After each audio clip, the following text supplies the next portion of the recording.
I was going into I was hanging out at this place, going into a conference to play music, and I was coming in the lobby of this hotel. It was in Colorado. I'll never forget it. Coming in the lobby of this hotel, and I run into a friend of mine, and I hadn't seen in a long time, and he grabs me. He's like, "Chris, great to see you." I was like, "Great to see you too." He said, "I'm so glad you're getting here. I'm so glad you're walking in right now because I want you to meet this friend of mine that I just met." He brings up this other man.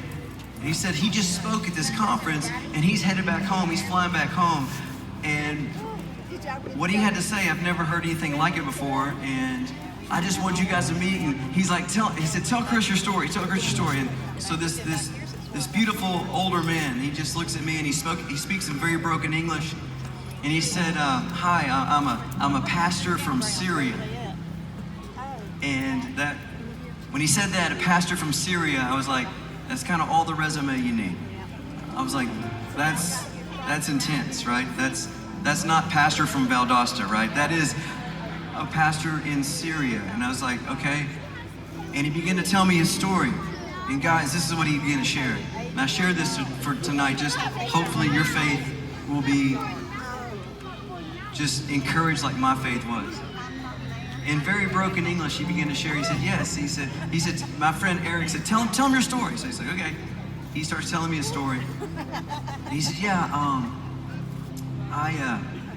he said, my family is, of course, all Islam, and my country's all Islamic, and my village is Islamic, my work, my friends, everything. That's the place you grew up. That's the world you grew up in. And he said, I started having dreams every night of Jesus.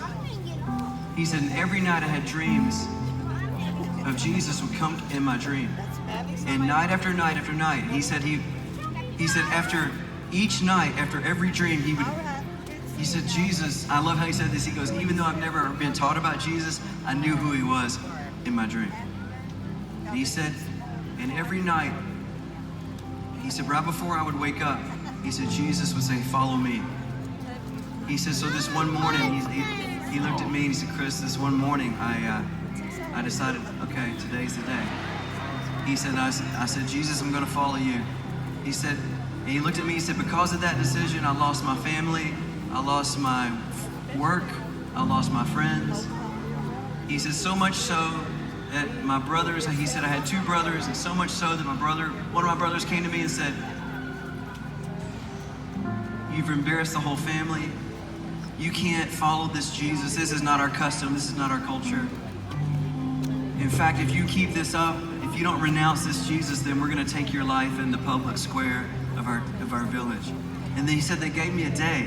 They told me next Friday, you have till next Friday to renounce this Jesus. We'll give you a week to think about it. He goes, and every day my brothers would come to me and say, by Friday, you've got to renounce this Jesus. He said, every day I thought, I just knew that this Jesus was real and was true and was the Lord of my life.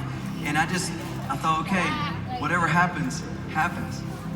And he said it got closer and closer. He goes, my brother said, okay, tomorrow is the day. And he said, I just resigned myself to think whatever happened, if my life was to end tomorrow, then I'd be with Jesus. If not, I'd just keep building this church. And he said that night, my brother who was telling me tomorrow he was going to take my life, he died in his sleep. Now, I don't know I hadn't talked to many people like this. I felt like I was talking to somebody right out of the Bible. You know what I'm saying? And I was thinking, if you're a Christian, I'm not sure I am. You know, I'm feeling all that. I was thinking, man, I'm on a tour bus. I play music. People come to hear me play songs, and I'm talking about the same thing this guy is talking about that he's going to lose his life for. And he said, so I just decided. He said, so the next morning I just woke up. I said, okay, Lord, I'm going to start building your church. He said, and I've just been building this little church in Syria, and I'm the pastor of this little church. It meets in my home in Syria. He starts telling me about miracle after miracle after miracle after miracle, and my friend stops him and says, man, this is amazing. And he said, I can't believe he asked this question, but he said, have you ever heard of Christian music? And I'm like, what a terrible question to ask at this moment with this man. And my friend said, and this pastor said, no, I've never heard of it. And my friend gave me the wink, and he went on and started telling more miracles. I wish I had time to tell you all the things he was telling me that God's doing in his village in Syria. And then he stopped and he said, wait a minute. He looked at my friend and goes, wait a minute, I do know one song. He goes, I have one song on my phone that I sing every morning with my phone. And it's my song of faith. He said, because I don't know if this is my last day on the earth or not for sharing about Jesus, so I share this every morning. And I sing this every morning. It's my song of faith. And he's looking straight at me. And he said, the lyrics are this. I know who goes before me. I know who stands behind. The God of angel armies is always by my side. The one who reigns forever. He's a friend of mine. And he's talking to me like I don't know the lyrics. And he's just talking to me. And tears are streaming down my face. And my friend said, do you know who wrote that song? And I said, no. He said, well, you're looking at him. And this brother just comes and grabs me. He just starts shaking me. Like, just give me this biggest hug. Just start shaking me. And I'm crying. He's crying. And I'm thinking, how in the world, Lord, how in the world do I write a song in my room that makes its way to this pastor in Syria, that it's this song every morning he sings for his song of faith? And then he pulls back. He's shaking me. And he pulls back. And he said, do you want to hear this song in Arabic? And I was like, yes, I want to hear this in Arabic. He pulls out his phone.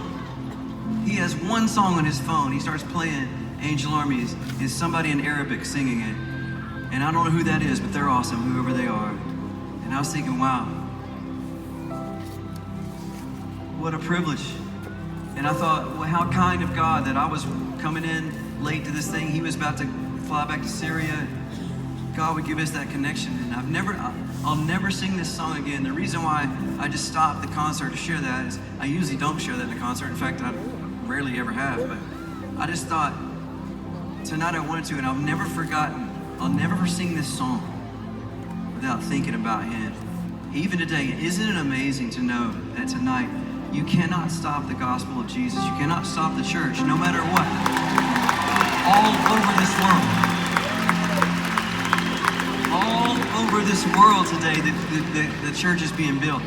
The church is rising up, and there's people out there who day and night waking up, and they risking their very lives for this good news, preaching this good news, sharing this good news. And Jesus is coming to people in dreams.